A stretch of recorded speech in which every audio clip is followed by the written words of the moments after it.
Hey you guys, welcome to the TST Industries 2019 Works Program Update Episode 1. We had some progress since the last time you guys hung with us, and in this episode we'll tell you the details on what we've done on the two bikes we introduced in the intro episode.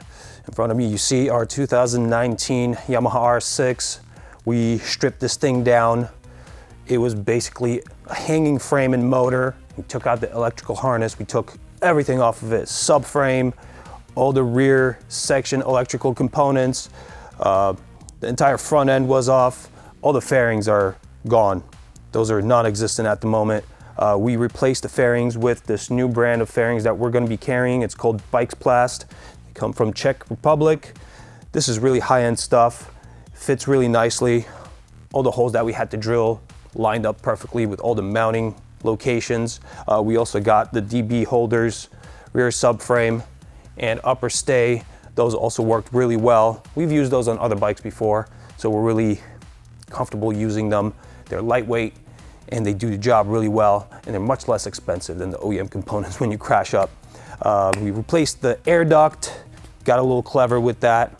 What else? I stripped down the whole harness and I did my harness magic on this bike's electrical system. I didn't go as far as I want to yet. This is Rev A. I will make subsequent changes to it. There are still some extraneous pieces that I don't need on this bike, but I did simplify it. Did pull off this guy. It's a couple pounds off, and I don't use ABS, so this is gone along with all the plumbing and all the electrical connections to it.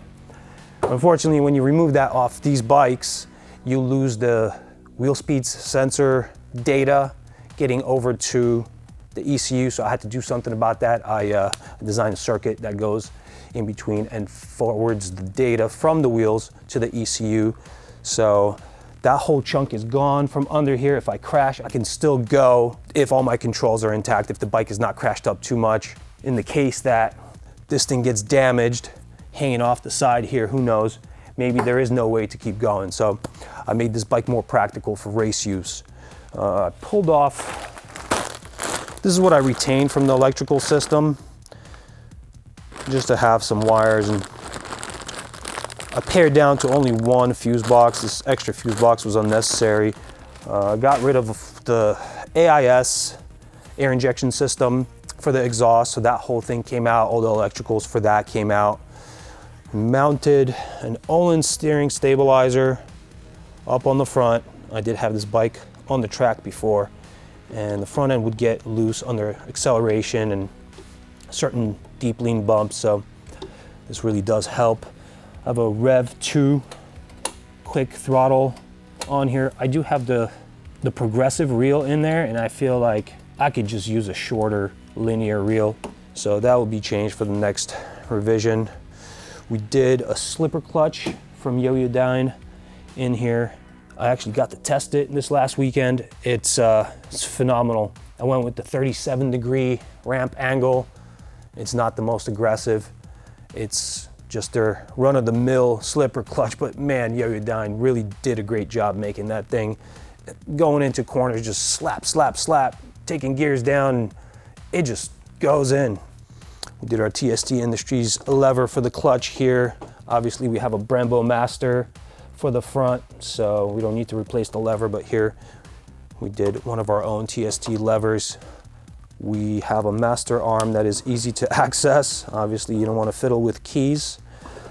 For the race setting, you can see some unorthodox stuff going on here on the fork tops. These are fork extenders. We do not really need them for this particular bike, but we had a set of forks already built for this bike with the Nix 30 Öhlins cartridges in it, and they fit, so we were able to just transplant without having to build new stuff. These were fresh forks that I built last season and didn't use, so they got used on this bike.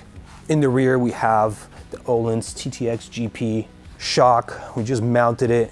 Still not really sure about where the geometry is going to get adjusted to on this bike. I played with a bunch of settings and changes at Jennings GP last weekend, and none of it worked really well.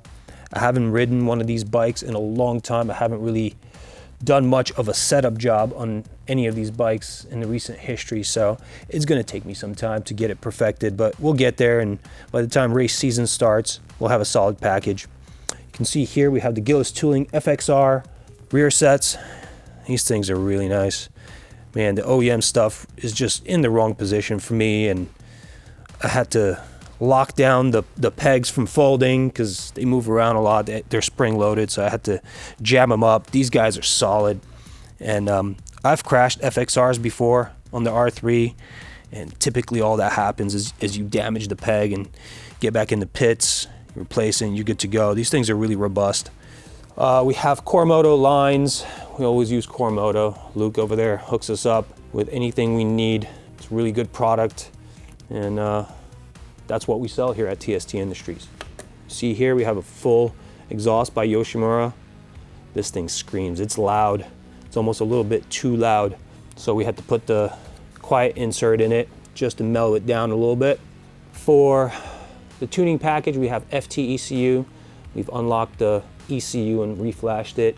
And we also got one of these Lambda sensor auto tune kits that they provide. This is really good stuff. I didn't get a chance to dyno tune this thing yet, but I'm gonna see what the numbers are based on just what the bike did with the FT ECU system. We put down some dyno runs before we built the bike, and that will be our baseline. The bike was in completely stock trim. We did 2nd through 6th gear baselines just to see all the different gears. We're gonna do the same. We have our frame sliders on. These are special build Womatech sliders. They are more consumable. They have less Delrin in the event of a serious crash. If they dig into the ground, they rip off, but don't take the bolt with them. The spacers for them are actually also smaller, so the slider portion sits closer to the frame, so the more robust part of the slider sits more inboard and is less likely to catch anything in the event you start coming off the track into the dirt and start catching stuff. So this will help absorb some of the impact, and then if the severity of the crash increases, it rips off. We have our case guards on here. This is also Womatech technology. We've been running these on all our race bikes. Some professional race teams also use them. Sponsored some guys with them. Really good stuff. Same company, Womatech. We added this. They just came out with this. It's really nice. All the holes are pre-drilled, so it's really easy to wire them up. We still have a bunch of stuff to put on this bike. We still have to do all the tuning. There's still a lot of progress that needs to be made for this thing to really be ready, but it's already super fun. I had it at Jennings, like I said, and this thing's like on rails. Wrong rails for now. I haven't figured out the geometry just yet. The suspension settings seem to be working with what I like to do, but the geometry was just not letting me ride the way I want to ride. So a lot of progress to be made there. I know that we will have to milk out more power out of this thing to be competitive. So we will do a bunch of dyno tuning on it. For now, we will keep the motor intact, probably do a couple rounds on a full stock motor, and then take it apart, put a thinner head gasket in it, do a valve job, and maybe ceramic bearings in the transmission. We'll see. We have to go over the super sport rules again for this year to make sure that we stay legal. On the drive side here, we have just a 520 chain conversion, really simple stuff. Not much else to report. We just took off a bunch of junk, put on a lot of cool stuff, and now this bike is beginning to be really fun.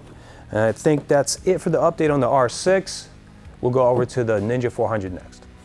All right, over here we have our Ninja 400. As you guys can see, we did not make that much progress on it. The R6 really did suck up a lot of my time. So you see it basically backed off from the street trim that we had it in, with the exception of having the spark exhaust on. We decided to run with the spark exhaust for this year. It's a full titanium exhaust. It sheds about 5 pounds off the OEM exhaust weight. We also have a MWR race filter in the intake. So we actually did some baseline dyno runs before we got in there and started changing parts. We wanted to have a real world baseline to compare against as we make progress. We did, you see this thing on the dyno right now, we did do the runs with just the exhaust and the filter. We didn't tune it yet, but we wanted to see what the step up in performance is with just those parts. That data will be featured in a separate video that will follow this video. For now, today we will be ripping down everything, taking down the motor. We want to get some measurements on clearances and other things, and we'll be trying to increase the compression in the combustion chamber, degree the cams, probably do a valve job, and see what else can be improved while still sticking to the super sport rules. So later today, we'll take this thing down, put it on our lift, rip the motor out, and start doing that. After that, we'll do some suspension upgrades. We have these nice Andriani cartridges that will go in the front forks, and we will be using an Öhlins Hypersport shock for the rear. And as you saw on the R6, a lot of these things have to change on the bike to make it usable for the race environment. We will go through the harness, we will remount some things here and there, we will put a different body kit on it, some different bracketry to hold our parts, reduce the weight as much as possible, do the brakes, you know, standard bit. That's all I have for now. I'm just really amped to get to wrenching, so follow along.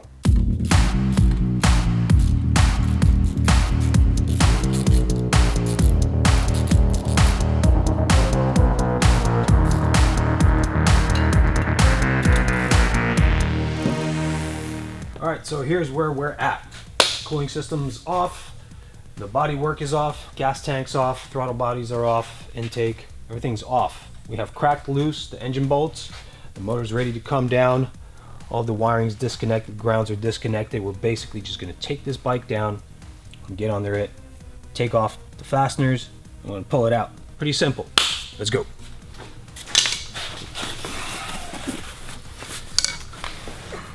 I need space, sorry. Yep, you're good. All right, here we go. Now I'm comfy. Okay, you could start blasting out.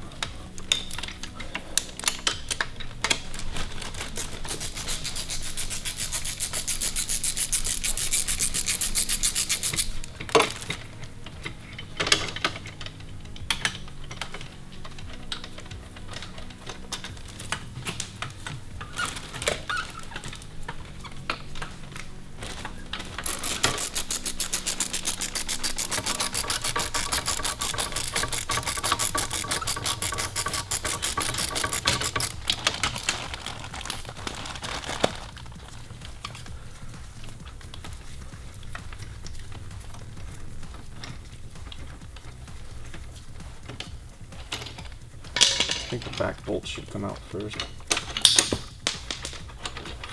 before you remove all the fronts. Well, these guys are Yamahas on the bikes that we have shafts through. Forward goes out first and then that. Okay. Here.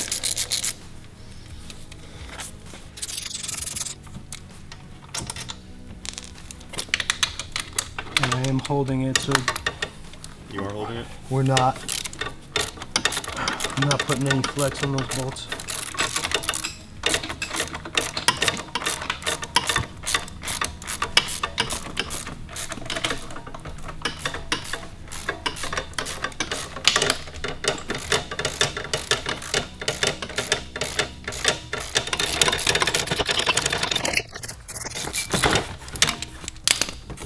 All right, and the heart is out. I should have lifted the bike up a little bit.